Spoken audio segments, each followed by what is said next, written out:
ভয়াবহ কম্পনের পর আপাতত পরিস্থিতি কিছুটা স্বস্তিদায়ক জাপানে।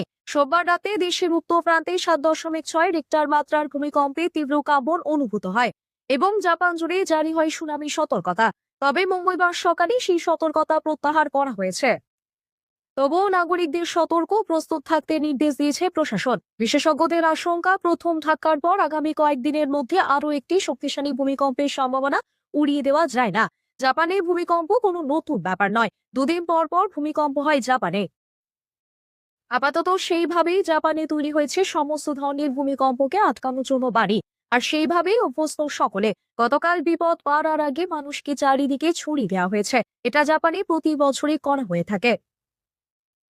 গতকালের ভূমিকম্পে বিশেষ ক্ষয়ক্ষতি হয়নি জাপানে। মানুষ আগে থেকেই সতর্ক ছিলেন, সেই কারণেই সরে গেছেন।